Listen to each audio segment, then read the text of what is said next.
PR ছাড়া নির্বাচনে PR এবং 5 দফা দাবি না মানলে কি জামাত বা অন্যান্য দলগুলো নির্বাচনে যাবে না, এমন কি তারা বলছেন কিনা? ধন্যবাদ আপনাকে। দেখেন,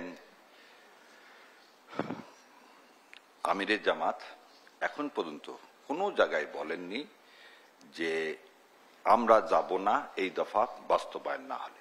উনি যে কথাটা বলতেছেন জাতির সামনে, সে কথাটা কি, যে আপনি ইলেকশনটা করবেন কিসের ভিত্তিতে, এবং সেটা হচ্ছে জুলাই সনদের ভিত্তিতে। যে একটু আগে যে রাজ্জাকি ভাই বললেন, আমার রাষ্ট্র সংস্কারের ভাই বললেন, আমরা সবাই বোধহয় একটা জায়গায় একমত। সেটা হচ্ছে একটা অলিখিত সংবিধানের আন্ডারে আমরা চলতেছি, এবং এই অলিখিত সংবিধানে মানুষের প্রতিচ্ছবি হচ্ছে সনদ। এখন এই সনদটা বাস্তবায়িত হতে হবে। কেন এই বাস্তবায়িত হতে হবে? তখন প্রথমবারে তো বলতে বলতে হয়ে গেলাম। অতীত ইতিহাস দেখা যায় যে আমরা রাজনৈতিক দলগুলো একজন আরেকজনের উপরে আস্থাহীন। এই আস্থাটা এবারে কিন্তু এই ঐক্যমত কমিশন ফিরিয়ে আনছে, এবং হয়েছে যে 54 বছরের মধ্যে মনে হয় আমাদের ভাগ্যের পরিবর্তনের একটা প্রথম শুরু, যে সমস্ত রাজনৈতিক দলগুলো 270 দিন এক জায়গায় বসছে, কেউ ওয়াক আউট করেনি। ওখানে অনেক চিৎকার চেঁচামেচি ভিতরে করলেও বাইরে এসে সংবাদ সম্মেলন করছে, কিন্তু কেউ কিন্তু রাষ্ট্র, কারণ সবার আগে তো এই দেশ থাকলে তো আমি থাকবো, আর দেশ না থাকলে তো আমি আপনি কেউ থাকবো না। এই জন্যে নির্বাচন হবে না। অনেকে যেটাকে রেটরিক ইন্টারপ্রিটেশন করতে চায়, জামাত ইসলাম নির্বাচনকে ডিলে করতে চায়। শোনেন, জামাত ইসলাম যদি ডিলে করাতে চায়, তাহলে জামাত ইসলামের ভাগ্যে যা ঘটবে বিএনপির ভাগ্যেও তাই ঘটবে। ভাগ্যটা কি ঘটবে? বিএনপি মহাসচিব বলেছেন যে নির্বাচনের আগে গণভোটের দাবি নির্বাচন বানচালেরই ষড়যন্ত্র। বলতেছি, উনি যেটা বলছেন, শোনেন, রাজনৈতিক বক্তব্য সবসময় সব প্ল্যাটফর্মে, ওটা তো উনি যশোরের কথা বলছেন। তো যশোরে ওটা বলছেন যে উনি দুইটা কারণে, যেটা আমি রাজ্জাক ভাইকে একটু আগে বলছিলাম, আমি অপোজ করি।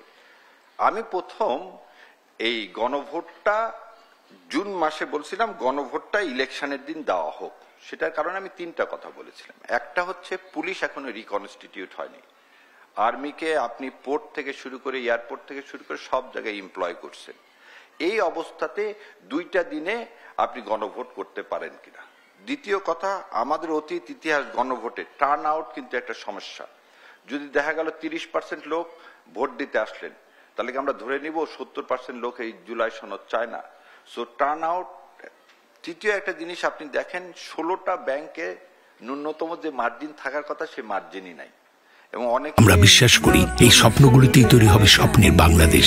স্বপ্ন ধরা, ধরনীর বুকে স্বপ্নের ঠিকানা। এই আশঙ্কা করেছিল যে এন্ট্রিম গভর্নমেন্টের সময় হয়তো দেশে দুর্ভিক্ষ আসবে, যেভাবে ট্রিলিয়ন টাকা নিয়ে চলে যাওয়া হয়েছে।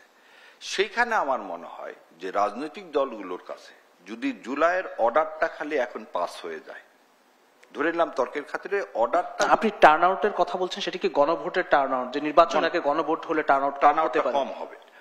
এটাই অতীত ইতিহাস তাই বলতেছে। পরপর 3টা ইতিহাসে দেখেন যে 87 সাল, 87 না, 77 সাল, 84 সাল এবং 91 সাল, এই 3টাতে কিন্তু মানুষের গণভোটের প্রতি আপনাকে কি করতে হবে। এখন এই বললে গণভোটের প্রতি আপনার মানুষকে তো সেন্টারে নিয়ে আসতে হবে। যেমন মানুষ তার ইলেকটেড রিপ্রেজেন্টেটিভকে জেতানোর জন্য যতক্ষণ আগ্রহের সেন্টারে আসে, এই গণভোটের ক্ষেত্রে ততক্ষণে আসবে কিনা, এই তো মানুষকে তো বুঝাতে হবে। সেক্ষেত্রে গণভোট কখন হওয়া উচিত বলে আপনার কাছে মনে হয়? বললাম তো আপনাকে আমি প্রথমেই বলে নিছি, এটা সবচেয়ে ইজিয়েস্ট হবে যদি ইলেকশনের দিনই একই দিনে হয়। কিন্তু এখানে একটা কন্ডিশন আছে। কন্ডিশন হচ্ছে তার আগে অর্ডারটা হতে হবে এখন, এবং এই অর্ডারের মধ্যে থাকবে যে গণভোটটা অবশ্যই হতে হবে ইলেকশনের দিন, এবং আগে গণভোটের রেজাল্টটা পাবলিশ হবে, তারপরে যত এমপি আছে তার নমিনেশনটা ডিক্লেয়ার। আগে কিন্তু এমপিদের ভোট কাউন্ট হবে না, আগে হবে গণভোটের কাউন্ট এবং গণভোটের ডিক্লারেশন হবে, তারপরে এমপিদের নাম ডিক্লারেশন হবে। তাহলে এই যে ডিফিকাল্টিসটা থাকতেছে যে গণভোটের ভিত্তিতে হচ্ছে কি হচ্ছে না, এই জিনিসটা থাকবে না। So that was the my proposal. এবং টার্ন আউট, এবং আপনি যদি অর্থনৈতিক অবস্থা বিচার করেন, তাহলে আর একটা জিনিস কি, গণভোটের ভিত্তিতে আপনি যদি না করেন, রেট্রোস্পেক্টিভ ইফেক্ট দিতে পারবেন না।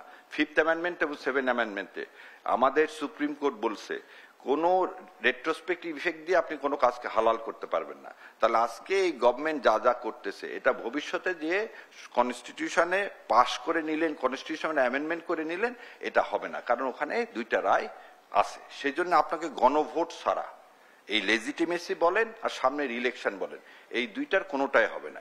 এটার জন্য সহজ উপায়, আপনি একটা আদেশ দান করেন, আদেশ দান করেন। এখন যেটা লাস্ট কোশ্চিনটা বলি, এই জুলাই সনদের আইনগত ভিত্তি কেন দরকার?